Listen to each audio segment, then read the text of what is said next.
Greetings, everyone. Welcome back to another BMX related health stream. My name is Duke, coordinator and health educator for Black News Exchange. I'm joined here with my friend and co-worker, Kashama Sankofa. Peace, family. How y'all doing? Just a quick family feedback session from our last discussion, which was COVID-19 Black breakthroughs. Comments from Sonia Ross include, I would love to see a presentation on sexuality. I've learned so much around this topic from both you all and Dr. Monago. This was in relation to our current events topic in that particular live stream. And we will be going over a history of sexuality at some point, but this was just a reminder for us to cover that particular topic. She also mentioned that she would love to know, ironically, numbers on heart disease as it pertains to effects on Black women, and we'll definitely be getting into some of that this evening. And then Darrell also mentioned that the conversation on sugar is heavily tied to capitalism, and that's absolutely true, brother. And so these are just some comments, again, from our family feedback session. If you would like to be featured or commentary, we take the good, the bad, and the ugly. So if you would like to leave a comment, you could possibly be highlighted in a future live stream with us. But with that out the way, we actually have some current events going on this week. If Adam, could you roll clip?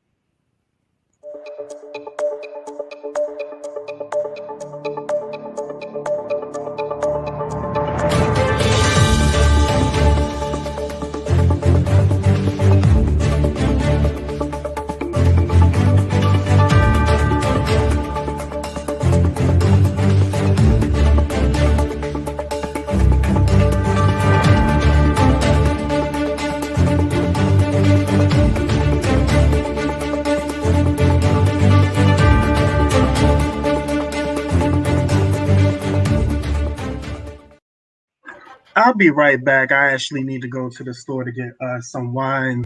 Could you go over these details for me? Because I actually missed that the first time we went over this.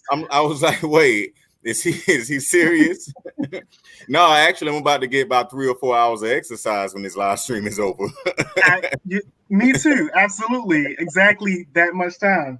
So, what were any of the details on that particular study? What's going on? Well, I think it's referring to heart health. And that's generally, I believe, it's all it's referring to. Red wine also has some what do you call the tannins that are in red wine are good for you as well. I don't think that means go ahead and go too far on it. It does say a glass of red wine, an hour of exercise. And I think that is an exaggeration, but red wine is good for you. I mean, hey. Well, I just pulled up a really quick thing, so I want to go over it real quick, and then we can move into the next topic. But it's probably good for any of our connoisseurs here that would like to know. That 1 is rich in antioxidants. 2, it lowers bad cholesterol. 3, it keeps your heart healthy. 4, regulates your blood sugar. 5, reduces the risk of cancer. Just a few more here. 6, helps treat the common cold. 7, keeps memory sharp. 8, and it keeps you slim. 9, reduces the risk of depression, and lastly, has positive effects on the digestive system. I'm very, very familiar with number 9 of reducing the risk of depression. I don't know about that one though. That's a little default one category. But yeah, I mean, I'm for it. Shout out to our family, Sonia. We see you in the comment section. Hello to you, sister. And she said, that's ridiculous. We need to get moving and leave the wine alone. And you know what? That is absolutely true, Sonia. And the truth is that really too much of anything is bad for you. There's studies that show that if you eat apples too many times a day, like that can become a cripple for you. So things in moderation is how we should be thinking about it. But if you happen to dabble in a little wine here and there, science says it's okay. A glass is okay. Next time. Next current event. So Mike Tyson have commentary for Boosie, which has been interesting because Boosie has been in the news for, I want to say, almost a year now of having he's been irregular comments. He's been on like World Star Hip Hop. I wouldn't exactly say he's been in the news. Correct, but I don't watch the news. I watch Facebook timeline.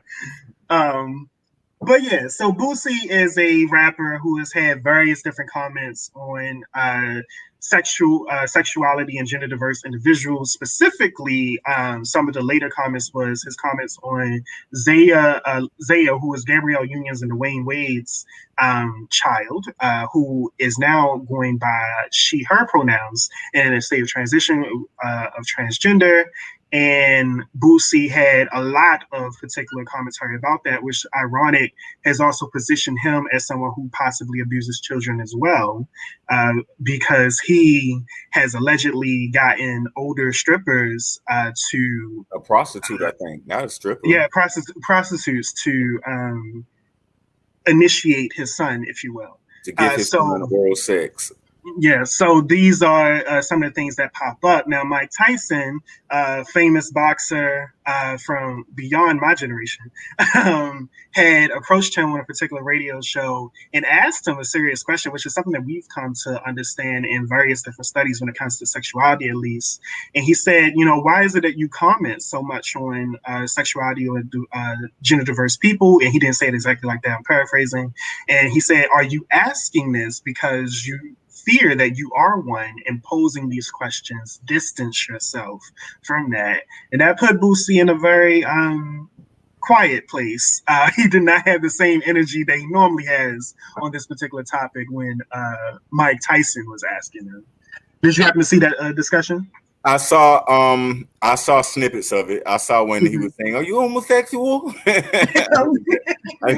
First of all, homosexual has to be the funniest word to ever hear Mike Tyson say, because it just got so many in it. But I want to applaud him for using the word. First of all, it's big ups to you, brother. Well, when have you ever seen Mike Tyson shy away from a big word? I mean, Ludacris. That's the man who came out with Ludacris. But no, I mean, I saw some snippets of it, and honestly, the way that I saw it presented before I saw it, it was like, oh, he confronted him. I even heard people saying he bitch'd Boosie. and what I honestly saw was what needs to happen in like in a lot of our discussions. What needs to happen when it comes to a lot of issues that we see in our community, which is a respectful dialogue. I didn't see Mike Tyson disrespecting Boosie. I didn't see him bitch him or it was just a question. Or I didn't even see him intimidating him. They was like man to man having a conversation, and we got to realize, not we as in you and me do, because you already said how old Mike Tyson is, but Mike Tyson, he's looking at Mike Tyson as an elder because he is old. He's old enough to be our fathers. I don't know if he's old enough to be Boosie's father. I think Boosie might be around our age. I'm not sure. But what concerns me is that, like somebody said in the chat, was that ever revisited? A pedo paying a sex worker to molest his son to make sure that he was homo, was that ever revisited? And I don't think it was. It wasn't revisited by Mike Tyson, and I don't think that our community put the importance and the focus on those statements if that truly happened. Everybody was really kind of distracted by what he was saying about Zaya, and these are my feelings about Zaya. Speaking of names I couldn't pronounce, I was saying Zendaya and Jambalaya and everything today. Well, Zendaya is a real person. Okay, that's why I had Zendaya in my head. When you say Zaya, I was like, that's it. Zaya. I think it's actually Zaya Wade. Like, I think Listen, the thing about it is, Dwayne Wade and Gabrielle Union, they put that child in the public spotlight and made something that is very personal and very private a public issue. And you can't expect for people to just like agree. Everybody's not going to agree with everything that you do. That's why a lot of people keep their child rearing or child raising or their family dynamics kind of private. Now, a lot of celebrities, they open up their family dynamics. Will and Jada are an example of that. Will and Jada can't get mad about people making memes and jokes on that entanglement, because at the end of the day, they, you know what I'm saying, put that part of their lives out there. Whether they were responding to allegations or whatever, they still decide to open up their personal life. I think Dwayne Wade and Gabrielle Union have opened up a Pandora's box for that child to navigate, for the whole world to see. And I don't think it's fair to the child, and I don't think it's fair to people like Boosie, who got his own issues, God knows, but for everybody to, you know, come at him and say, oh, you're wrong, and really ignore the real things that are truly like messing people up. Because at the end of the day, I think Dwayne Wade and Gabrielle Union are doing more damage to Zaya than anybody. I disagree with you there. For me, I agree in the component that I do wish that Zaya's journey was not the public limelight, because I don't feel like that's fair for any child to have to navigate a experience that is unique and stigmatized in a public realm as highly as Zaya will have to do going forward. Far as Boosie, I feel like I'm reminded of many things, and the first and primary point is the idea of protection of Black children, which is not a conversation that we have holistically in our community. It's sometimes very gendered, and it's sometimes very it's not holistic. And what I mean by that is we'll talk about protecting Black children in terms of racial struggles and trauma, but not talk about protecting Black children inside of households when it comes to predatory behavior, or protecting Black children when it comes to just in-house bullying, things like that. So we have to have this discussion more so as a community, and I don't think Boosie is probably the highlight for that. I don't think Boosie is going through any trauma that he didn't bring, particularly in this subject, on himself. That's the thing. The conversations that you're saying should be had, there are conversations that people should have had with Boosie growing up. There's a lot of conversations that should have been had, including the one about Zaya and gender. But like you said, it's always hijacked and commandeered. Every time we see Zaya, there's a whole rainbow halo around the child. The whole thing is white media controlled. So I'm looking at it like, who's really looking out for the child? Who's really putting this child, wellness, at stake or whatever? Honestly, I think Boosie is just expressing his own trauma and his own view of the world based off of, the trauma and lack of dialogue that we have going on in our community around certain issues. The fact that so many things have been hijacked and used against us. He's a victim of that, honestly. Noted. Well, I think going forward, I'm reminded of what Holmes asked about, far as did anyone pressure Boosie about his commentary about hiring a prostitute in order to initiate his son. And that's the ongoing thing in certain Black communities, or certain Black households, rather. I don't think it's a community thing, but it is something I've heard about in our communities, about Black fathers thinking that this is the way that we should be navigating. And it absolutely is not. It absolutely is child endangerment and pedophilia. Holmes also stated, I wonder what the conversation between the members of the family looked like. Like, did she decide she wanted to be public about it for some reason, maybe for others? And I would say, I don't have that question, because, as Kashama just mentioned, all of it is wrapped up in a particular LGBTQ sphere of white colonialism discussions around gender and sexuality. And I do know that Gabrielle Union considers herself an advocate for individuals of sexuality and gender diverse experience. And when you don't have a more Black context or language that talks about sexuality and gender, the ways that James Baldwin may have, or the ways that I'm forgetting his name. The football player, Michael Sam. Michael Sam, there we go. Michael Sam talked about it. And there's also singers in the past who also discuss how they identify outside of the white context. So there's that component. But moving on, we have another current event going on with Walter. Kashama, if you could, because I can't even do these topics. Well, especially Walter now that the family is mentioning. or Walter Wallace was killed in Philadelphia by Philadelphia cops. Mm-hmm. He was mentally ill, and I believe that his family called the cops, or they called 911 to get him some type of help or assistance. He was having, an episode, and he was killed. Now, whether he was armed, I don't even get into that. The whole narrative about the knife and whether he was armed or not, or whether he lunged at the cops or none of that, because it wasn't justified. Mm-hmm. Now, where the plot thickens is that now the family have come out, and I read an article on, I guess it was a Daily Mail, and it was confusing as hell. That rhymes, but I don't buy it, honestly. It's saying the family has come out and said that they don't want murder charges now. Mm-hmm. And I think that there's some manipulation and some coercion going on. I don't think that the family is very savvy when it comes to dealing with the system, hence why they called 911 in the first place, as opposed to more appropriate crisis management options. And so I don't really buy it, but I'm going to wait until more details come out. But we do know that sometimes families flip.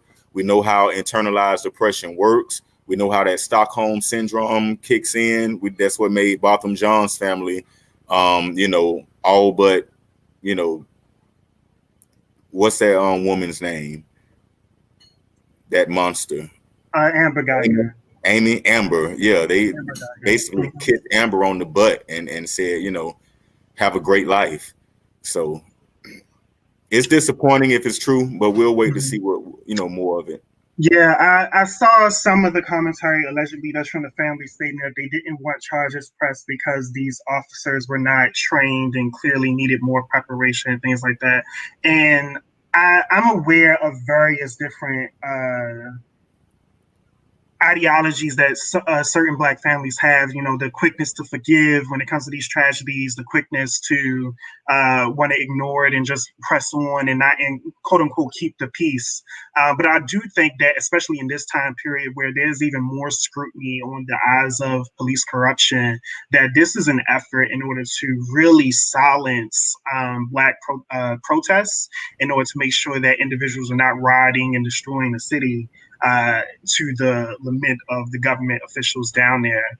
But just real quick, some housekeeping. Andy Lee joined. They asked, what is today's topic? We're getting ready to get into that very soon. And that is how to mend a Black broken heart. I see a comment from Ephraim Addison asking for the link. Just to mention that we will be dropping that link later on during the show for you to join in with us and have a discussion with us. Just a reminder that we have a time to keep, and so we're just asking for your commentary and responding, but we have to move you along just in case other individuals would like to join in and talk with us.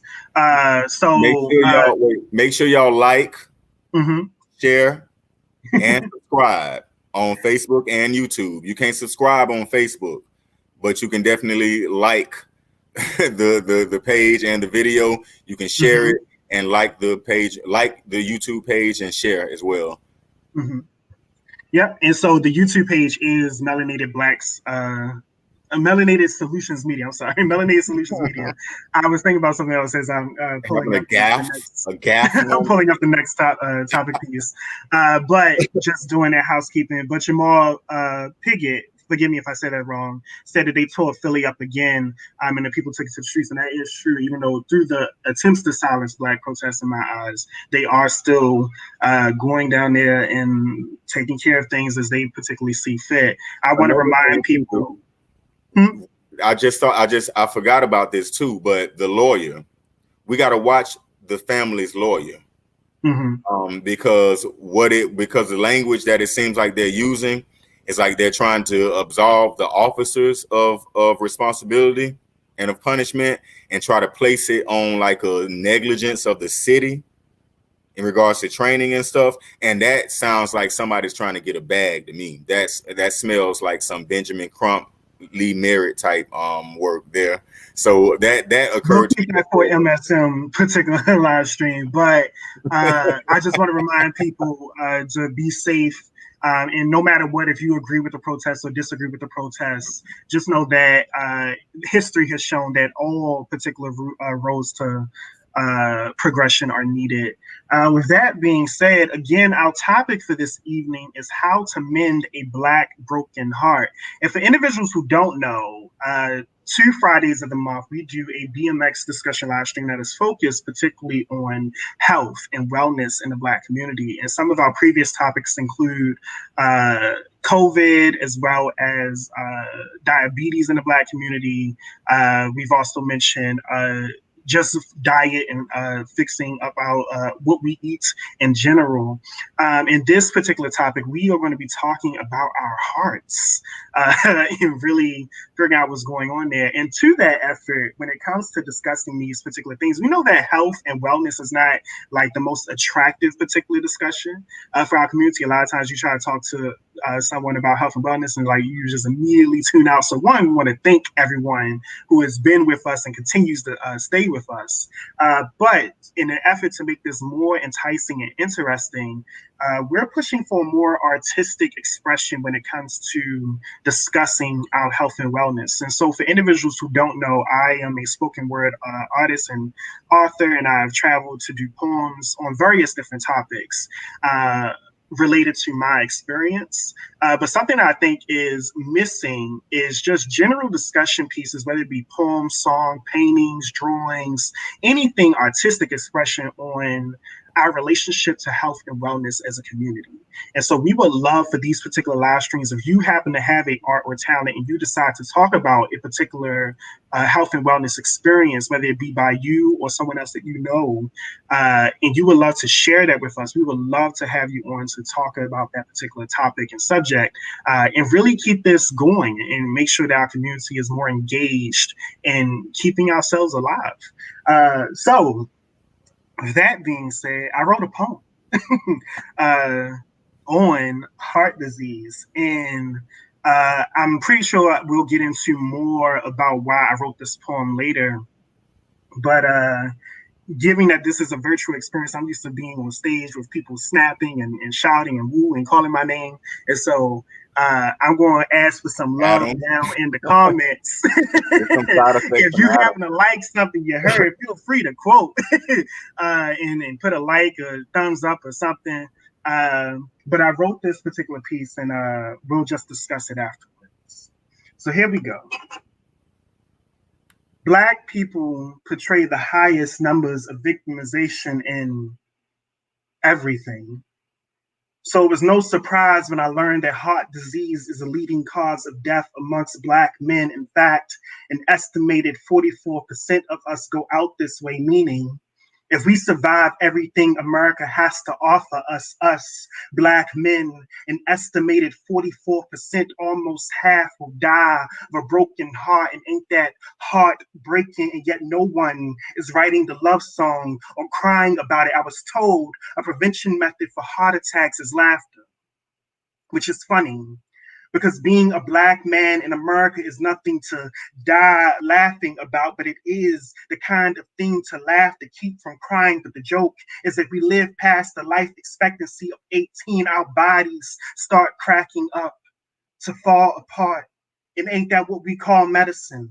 When the side effect is worse than the disease, my physician tells me heart attacks occur when the heart doesn't receive enough oxygen in order to function properly. And I'm like, duh.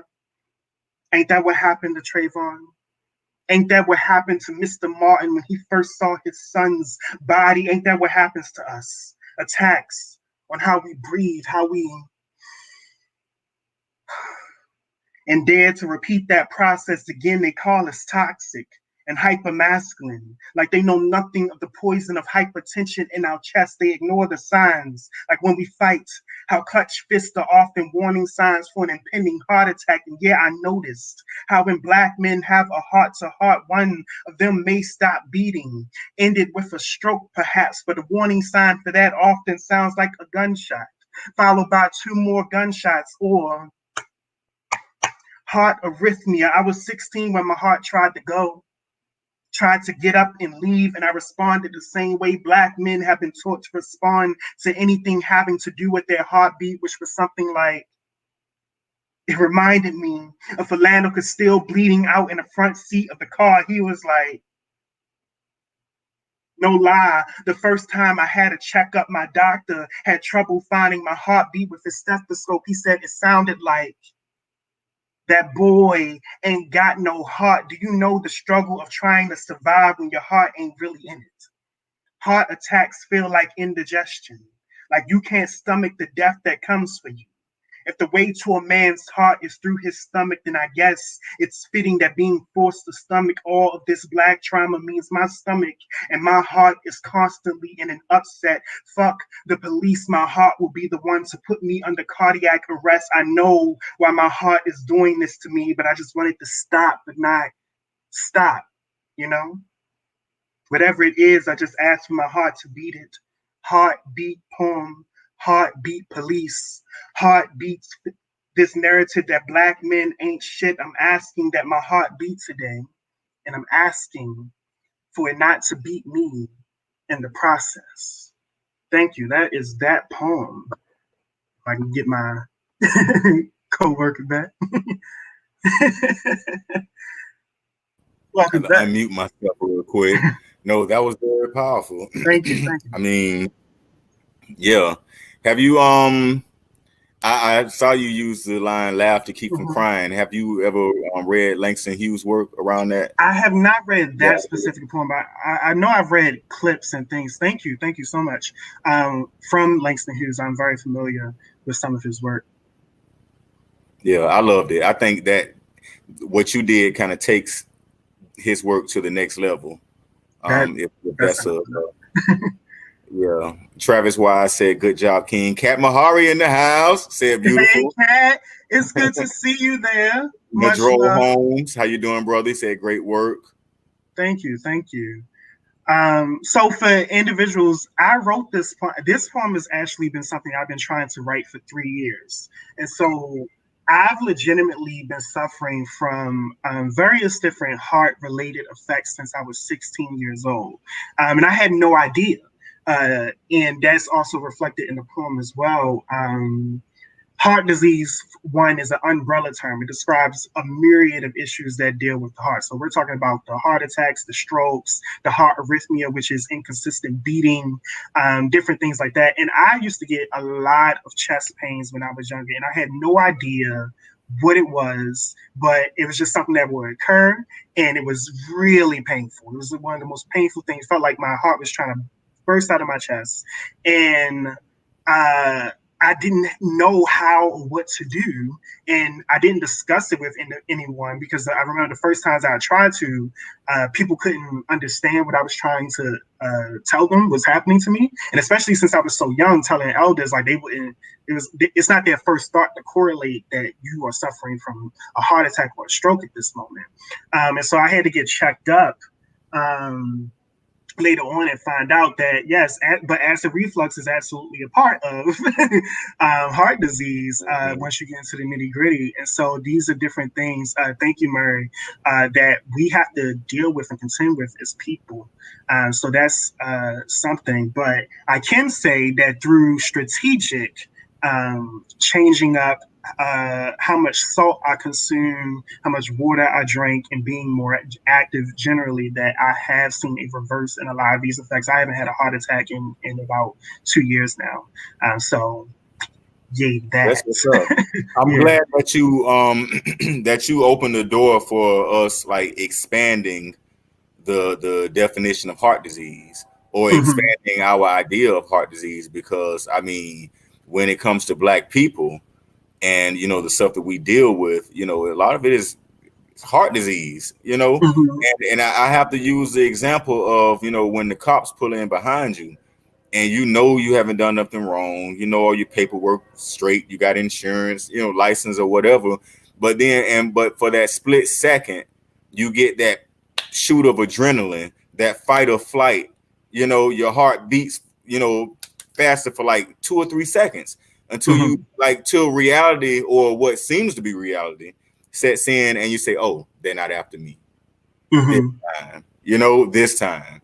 And we've all been in those situations where we haven't done anything, and you still getting pulled over, and you still getting questioned, still got a flashlight, shining through your cars and stuff like that. All of that contributes to overall wellness, and particularly heart health. I want to put out what Holmes said in the comments. He said that I used to get those preteen. My grandmother said they were growing pains. Haven't had them in my adult life, and that's just something that I want to point out is that oftentimes when we experience unknown pain, we're not familiar, especially because like the way that the hospital industry is predatory on Black bodies. We're not as familiar about what is really going on inside of us, and we're not able to call a thing, and therefore we're not able to actively protect ourselves against it. Just because we are unaware about what's going on. So this is just something that I want to make sure that people are aware of. Like when you are feeling these deep pains in your chest, it's not normal. This is not something that you just navigate, because this was my experience. And I try to point that out in the poem when I say, I responded like with silence, just because we just keep moving when it comes to pains like this going on. I'm also reminded of Dr. Joy DeGruy. I know we referenced her work a lot, but it's because it's good. Yeah, I was about to say, Dr. Joy DeGruy, Tommy Curry. But she also mentioned in her work with post-traumatic slave disorder, or is it syndrome? I forget. Is syndrome with post-traumatic slave syndrome that we don't talk about. If you look up, I know on YouTube, no matter what, if you type in PTSD, Dr. Joy DeGruy, you're going to get her 1.5 hour segment on this particular topic. And if you can watch us for 1.5 hours, then I know you can watch Dr. Joy DeGruy for that length of time. But she also mentions across her work at some point, the general stress of being Black in this society absolutely reduces our ability to handle disease inside of our bodies. Like the stress legitimately builds up, and it impedes the ability for white blood cells to do their job and red blood cells to flow correctly. It's a legit struggle that we have inside of our bodies as Black, quote unquote, Americans. And so this is something that we have to be more aware of going forward. Reading another comment, it says, sometimes it feels like there's no winning when it comes to health for Black folks. Even if we eat healthy, we still need to deal with white supremacy influenced environment that triggers heightened stress hormone levels that still negatively impact our health and heart plus blood pressure included. And I do know that overwhelming feeling. And so this is another reason for these live streams, is to make sure that people know, and it's not going to work for everyone, but this is an effort to make sure that people know that they are not alone in this particular subject. And as I said, I suffered from it, and I've been able to recover. And I'll also add, and I'm not someone that puts this out here, but I do know that part of this was a spiritual journey for myself as well, right? And what I mean by that is that while I was suffering in silence, I was just suffering in silence. But the moment I had decided to actually write about this subject matter, since that particular time, even when I wasn't fully doing all the things I needed to take care of myself, the mere fact that I was gearing myself to share this story publicly, I wasn't suffering nearly as much. And I include that in my spiritual component, my spiritual walk with taking care of myself. That's a very key component of that. I'm glad you mentioned it. Just like when that Nadrol Jordan is really okay, but when he was talking about how like you can eat healthy and still end up with high blood pressure because of the stress, on the white supremacy mythology and white power. Really, what you did was, you took your health out of just that one paradigm of eating and exercise, and you brought in a spiritual or a more holistic component of affirming yourself. I don't use the term mental health a lot because I think it's limiting. What you did, some people would say it was for your mental health, but it helped your heart. And here you are calling it a spiritual journey. You know what I'm saying? It's what it is, like meditation. You know what I'm saying? Also, just sometimes just understanding that it's not you.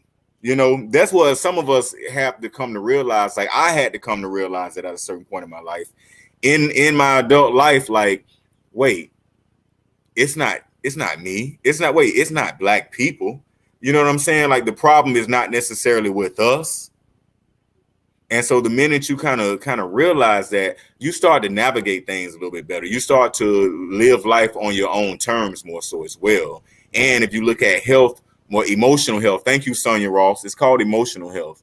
And so once you begin to look at health outside of a white paradigm and see it as a holistic, issue, that's when I see you having a lot more control over issues like heart disease. And a lot of times we don't recognize about how practical and simple adjustments can really be a great boon to our health. I want to point out what Murray said, because I'm also a witness to this too with members of my family.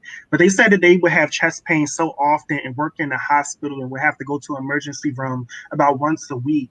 And they did special tests and it was acid reflux, and they were told they needed to stop drinking orange juice. They haven't drank it in 40 years and no more constant chest pain. And I want to point out that I'm very much so aware of this particular component as well. But a trick to that is also if you have really good fresh squeezed orange juice from yourself, it's not nearly as many acid containing influxes inside of your body. And so this is just something that we got to be worried about. It's also about how things are processed. Because I do know that orange juice was one of the things that not only family members had to cut out, but I had it, and I love orange juice. Like, that's my favorite. Well, store-bought orange juice is often fortified with ascorbic acid, which is what a higher vitamin C content than it would naturally have. And also, I hear from a lot of like nutritionists that like fruit juice is not really, it's not really that great. Yeah, eat your fruit. That's what I'm hearing from a lot of nutritionists. So it's definitely something for us to consider and think about. Now, these people don't sponsor us, but I'm gonna just put it out there because this is probably the best orange juice I've ever had. But Costco, and I'm talking about, they just have it like served up in like these almost unlabeled containers. But their orange juice is so smooth. It's like crystal. I don't know what's going on there, at least over here in Baltimore. I don't know about everywhere else. But it's just something for you to think about. It's also about how things are prepped and served to you. And also the number one cure for a lot of things, people, and I know people who say they hate it and they can't stand the taste of it for some reason, but water. Water. Just drink water. Like, it is so good for you. Like, understand. But I want to pull up some things just so people have a more understanding if they're not familiar. So again, I wrote this particular poem. I was writing on it for 3 years, and some of the stats have changed. And I decided to keep the poem as is to show the lack of growth and the growth in some areas. And so I mentioned that 44% of Black men specifically were estimated to die from this particular disease. It's now at 46% in the year 2020, and this is from the CDC. In general, it also says that Black Americans are two times more likely to get the disease compared to white Americans.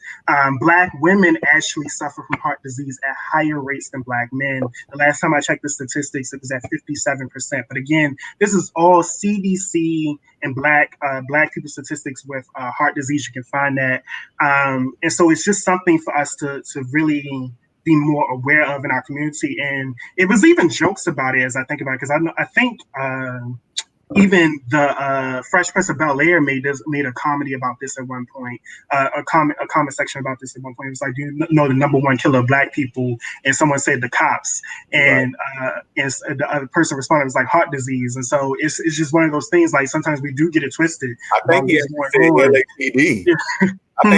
I think Will said LAPD in that episode. Right. Yeah. So it's just something, and this is an ongoing thing. Like, some of these jokes still pop up in some of these sitcoms and things that we hear, and trying to inform Black people about what's really killing us as we get older. If we can get older, one could argue they go hand in hand. The cops. Yeah, absolutely.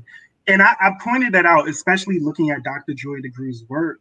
It's just a matter of how it is heartbreaking to be in this society. Like, we look at these stories week after week, and see the lack of justice, the lack of intention of humanity, and how that affects the wellness and well-being of Black people. And science has shown legitimately, like if you are in love with someone and you break up with them and like, you know, it is unrequited type love, you can actually die of a broken heart legitimately because your heart becomes less pressure to do work. And so the tendons relax and it just does not flow correctly. And this can happen just from an emotional context, an emotional breakup. And you think about that love that you have for your people and how that can affect your day-to-day life is something that we have to consider moving forward. And again, because we know we are facing all of this, as Holmes mentioned, it is about making those key practical changes to do better and keep ourselves wellness and wellness. And something else, just a key thing that we don't even think about as Black people as often, especially if you're not working out a lot, stretching. There's studies that show how stretching through a 12-week program, just stretching, can reduce heart disease by a significant amount. And so these are just things for us to consider. And so some Black people get it in through yoga, but if yoga is not your thing, just generally taking out the time to do some stretches can get you where you need to be as far as a healthy and well person. Now it's funny, Duke, when you were talking about this earlier, before we were on camera, you were talking about stretching and, you know, versus yoga. And you mentioned, and you're right, you mentioned how a lot of our people have an aversion to certain things when it's put a certain way, like you say yoga or say eating healthy. And then I had to think on that, and you know, because it's always important to get to the why of things. We don't just say Black folks or just say things about us and we just sound backwards and crazy. Like, what the hell? Black people don't like healthy food? What? That turns Black people off when you say healthy? But now you have to realize, like, the framework of health has always been white control. So when we think of healthy food, we think of bland food, right? Yeah, absolutely. Unseasoned. Disgusting. Right? Or we think that is expensive too. Yeah, absolutely. Expensive and out of reach is different things. Yeah, absolutely. I'm glad you brought that up because it is something that I think about, and just the way of making things accessible for my community, right? And so, but even just milk. Right? Like when you think about healthy and we think about milk is legitimately healthy for white people. Like there's studies that show it, and it's also legitimately unhealthy for Black people. Like these are the new sciences that show that this is something that we have to think about moving forward. Like when we think about health and wellness, who controls that topic and what does it taste like? That's a major. And what does it taste like? And so it's just something for us to consider. Like the first time I had vegan food was from a Black-owned spot, and it completely changed my entire interpretation on what vegan food would taste like and what it smells like, what it even looks like, right? And it was so good, y'all. Like it was one of the most amazing things ever. If I can remember the name of it, I think it was the Sweet Spot down in DC. And so, yes, shout out to them.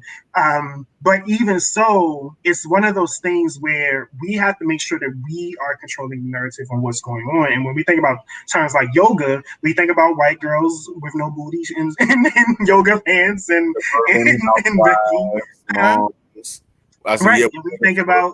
think about all these different ways and like stretching out on your balcony. And if you live in, you know, the general neighborhood, you ain't got no balcony. You live in an apartment complex, blah, blah, blah. Like it's not pretty and it's a scene out there. But stretching is accessible language that's for everyone. And maybe yoga isn't your thing. Maybe you can't sit and focus and blah, blah, blah. But you can do some stretches. This is something that we can initiate. Something that I'm really, really fond of, which can really help people. It's something I heard about in reference to working out, but it's something that you can do in all different facets of your life, whether it's something about being more healthy, whether it's something about being more goal oriented. There's this thing called the bathroom tax. And what that means is every time you have to use the restroom, that means that you need to take time out right before or right after to do something that is conducive to a goal that you have.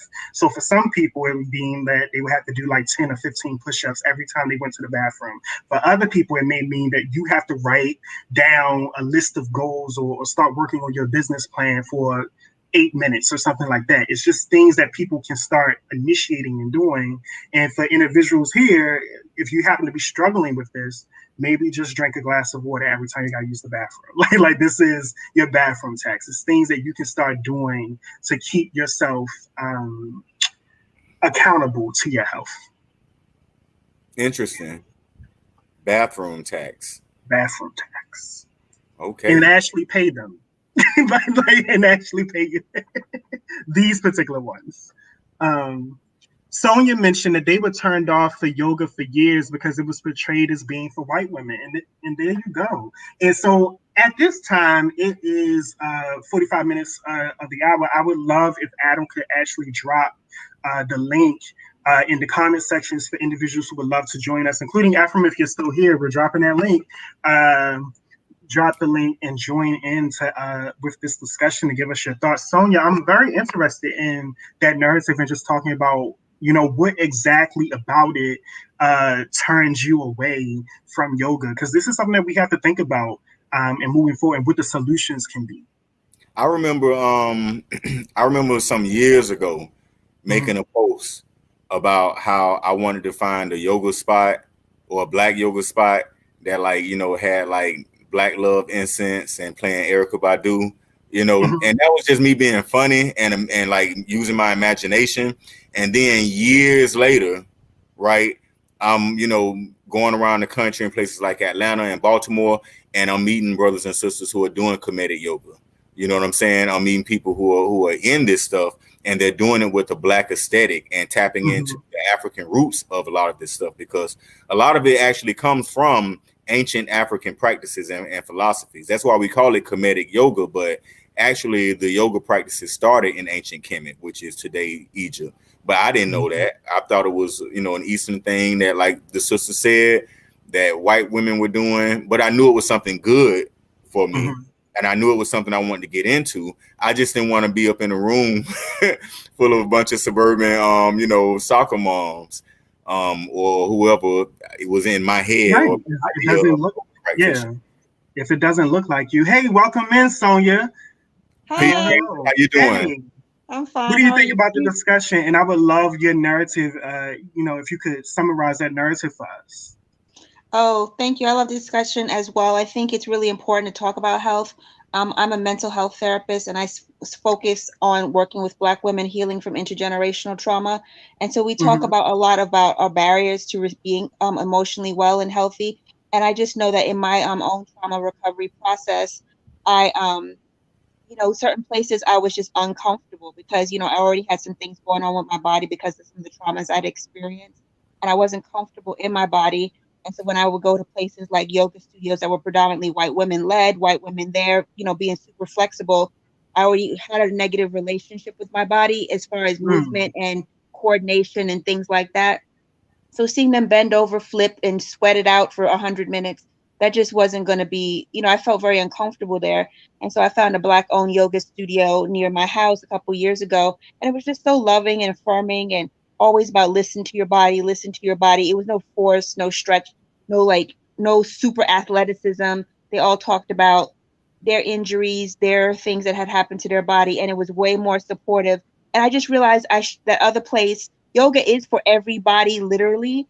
But the way it's pertained in white-centric culture is that it's, super athleticized because white people are very competitive and they're always comparing themselves to each other. And they push that narrative on us. And they push Black people out of those spaces. And they even push Indian people out who actually, were some of the founders of it. And I had an Indian yoga friend, and she said she's going to classes as an Indian woman and she's felt uncomfortable. Wow. So, I mean, are you in I heard you mention mental health. Thank you so much for sharing that with us. Are you in a private practice or you're a Black-owned institution or? Yes, it's my business, so it is a Black-owned institution. Please promote down. Please let people know where you're located and tell some people so they can get connected with you, sister. Sure, yes. It's named Full Circle Therapy Services. I can be found on Instagram. I host a weekly IG class called Black Female Embodiment, helping Black women retain and redefine their relationship with their body. And so my Instagram handle is Full Circle Therapy Services, and I post there daily, and I have a class there every Wednesday. and my website is fullcircletherapyservices.com. Currently not taking new clients because of the COVID crisis. I stay booked. I've been full for like 2 years, but I'm definitely available in the classes on Instagrams and things like that. Thank you so much, Sonia. We're going to keep this discussion going. We hope to see you again. This was very, very wonderful. Thank you. And excuse my appearance. Y'all have fun. Oh, you're fine. Yeah. Beautiful. Thank you. Bye-bye. So, but Sonia brought up a really, really great point, and I don't want the subject to hit here, but this is probably a really, really great topic for another time because I'm well experienced in this, and Holmes mentioned it, but not being comfortable in your own body is real. And this is something that I have deep experience with because I had started taking dance classes at one point, and I love dancers, right? I consider it like body poetry, if you will. And I had wanted to just start learning how to move my body, but there was moments where I felt really crippled and I had a lot of anxiety around doing certain movements because I didn't feel like my body should be able to move that way if I was supposed to keep my manhood intact and things like that. So it's different, like so many different layers. What they had to do. What they was trying to make you be very simple, like simple thing. I can't even express it right now, but the idea is the simple fact is that there's times where when I'm supposed to be dancing and feeling free, that I can't feel that way because I'm composing these rigid standards on how my body should be presented and perceived in this society as protection, right? Like as a way to keep myself protected because I don't want to be seen as quote unquote vulnerable. And so these are different things that we got to think about. Hey, Kat, how you doing? Yeah, What's going on? Nothing much. I'm enjoying the discussion. I got in late on it, but I'm enjoying it, and particularly hearing you talk about your experience in dance, because that's a very a real trope, a real trauma, a real violence that happens for and upon people that love to dance, particularly the idea of you have to have a particular body type to do it, to enjoy your movement, to enjoy moving to music. And I find that to be especially troubling because one, I'm a dancer. Two, my little sister is bigger than me and can dance me under the table. So I don't even know what these people are talking about often when they are deciding who and what can dance and who or what should be dancing and what that looks like. You know, it's such a massive problem, not just within dance that happens in theaters, dance in the clubs, dance in the streets, dance at battles. It's really something that this particular world emphasizes that trope, you know, to the detriment of the majority of people on this planet. Mm-hmm. And I want to relate it back to in relation to health and heart, and your heart specifically. Yes. One, it's a lot of stretching. You're going to get that through dance, especially doing particular positions. But in addition to that, dancing is one of those things where you really have to learn how to love yourself in a whole different kind of way. And that Absolutely. Is nothing but heart health, right? Because you have to learn to love yourself when you don't feel right. Like when you when it don't quote unquote look good. Like you gotta learn to love yourself in those particular moments. You have to learn to let go. You have to learn to let go of the negative preconditioning that you step into the space and you step in and you wake up to your body in. It's even as a dancer, it's a daily practice for me, a daily practice to one, make sure I do train and I do dance, and two, to go through that process to really reap the benefits. That means I have to let go of what one of my teachers used to say, you know, leave that drama at the door. You know what I mean? Mm-hmm. And that's that inner drama as well as the outer. So you can really accept the health benefits, the cardio benefits, the musculature benefits, the transcendental benefits, enjoy that just comes with being embodied. Absolutely. And you and the other thing is that you can do this alone. You like if you're so nervous about people seeing you, you can just make sure that you are doing it in the safety of your home. Right. Thank you so much for sharing that light with us, Kat. I want to highlight this other resource. Kanisha Atkins mentioned that we should check out someone named I'm gonna just Jessamine. I'm gonna say Jasmine Stanley's yoga videos. She really helped me think outside of the skinny and white box. I'm far from white or skinny. LOL. Fluffy girls do yoga too. Absolutely. And so I'm these gonna are look just that some. up as soon as Huh? possible. I said I'm gonna look that up while I see Yeah. the name up here, Jessamine Stanley. Yes. And so Let's I just wanted to interesting shout to hear out y'all that. talk about that, Duke, because I guess coming up in a musical family, Mm-hmm. dance was something that was kind of just very much a part of it. You know, it wasn't seen as an art form really. It was seen as like a pastime more so. Mm-hmm. So it wasn't anything that I think I had to learn to get comfortable with. And it's interesting hearing that aspect. And then, you think about it in hindsight. Yeah, that's a lot of pressure on people who have certain body types. Think about it. Like they are actually pressured and bullied not to dance. Mm-hmm. You Yeah. know, and It's the and thing. what could that feel like? And imagine the impact on your health when you just don't feel right dancing at all. Like whenever music plays, you Mm-hmm. And especially because we live in a particular trendy community as well. And so I want to highlight that in Baltimore, if you knew how to club dance, that was, you were good. Like everything was great. You could do these dances called the crazy legs and the chop, all these different things that you could do. But I did not learn how to club dance. I would be around some of the people, but it wasn't taught to me in any kind of capacity. And I wasn't comfortable enough to just start moving. yeah. So it was one of those things where I came to dancing, hip hop dancing and contemporary dances and things at a later point in life, and I was already guarded. I was already sheltered, and so I did not know how to take care of myself in this particular capacity. But in general, learning to explore yourself as a human being, like outside these contexts, and exploring yourself as a human being, whether it be through dance, through the things that you consume, how much water you drink, through stretching, things like that. It is how we begin to love ourselves and treat ourselves better, and our heart will do do more things to us as a result. It's definitely a partner, and I'm going to check. I have a conversation here. Okay, I'm sorry.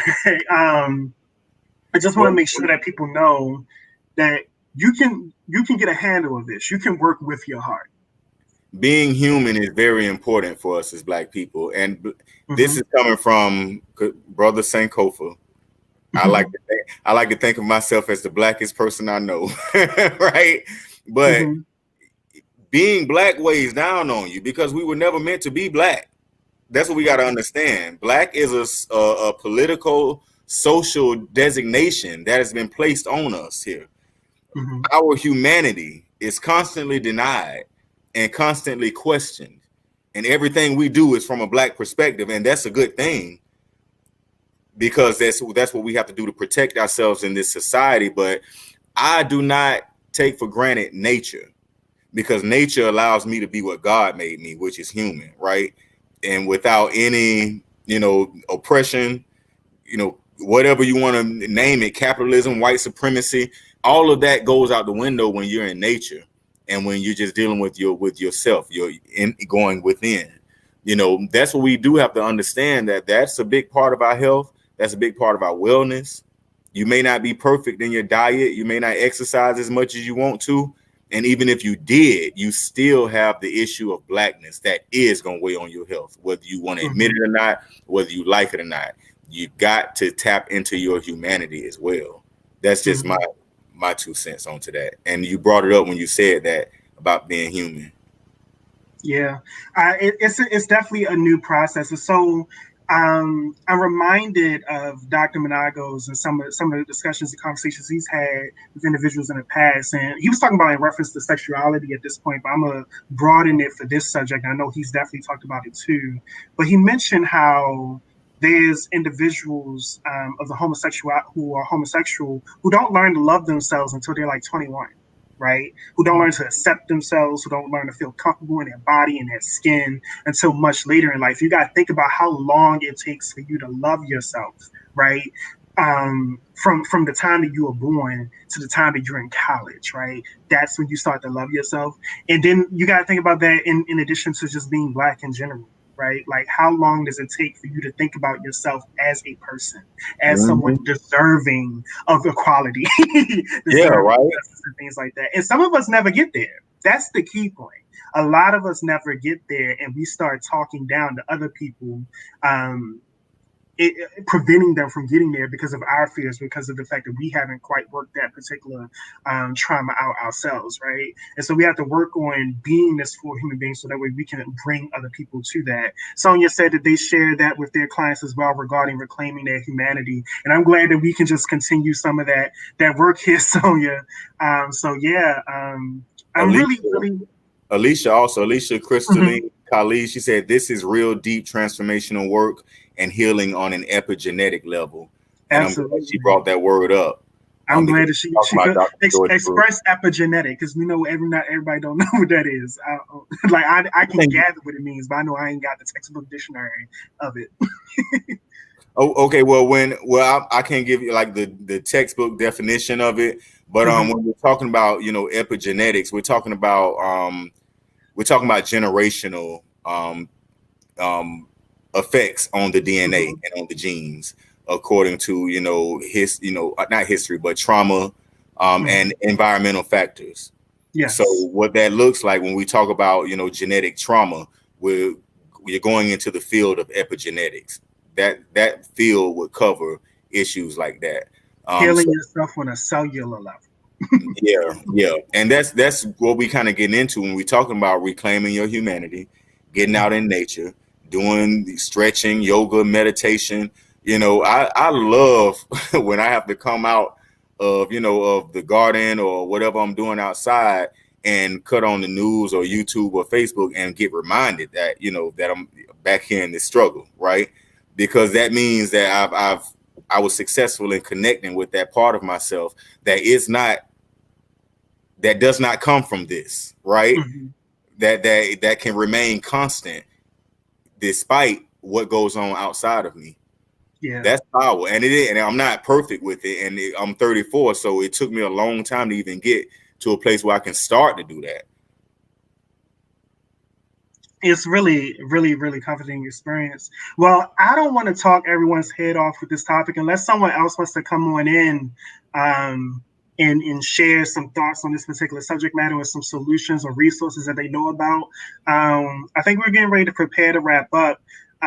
But much, much love to everyone. I think this was a really, really successful discussion. Please leave comments on anything that you feel that we should discuss further in our more health related topics. If you have some suggestions, leave those in the comment section. We do look over them. So in preparation for our next live streams. Anything else? Thank you, No, Andy nothing Lee. on my part. Thank you. Thank you. Yeah. So I'm prepared to get ready to wrap up on that then. Just a reminder again, please come to our YouTube channel, Melanated Solutions Media. In addition, for our health related live streams, again, for now, we're going to do this push for a more artistic expression. If you can share a poem, a song, if you already got it set up for you to do a dance, and we can work that out beforehand. We want to do these artistic expressions in order to showcase the wholeness of our humanity and really attract people more into these discussions on our health. I'm reminded of something that your sister said. I think about like 2 live streams ago. I forget her name at this moment. I'm so sad, but she said that I'm paraphrasing, but she was like, solo health works, but it works so much better together. Like when we are concerned about our health, it's okay solo, but it works so much better when you have accountability partners, when you have people that are in there with you, making sure that you are doing what needs to be done. So with that being said, y'all, I love y'all. My name's Duke again, and this is me signing out. Love y'all. Peace, family. Yeah.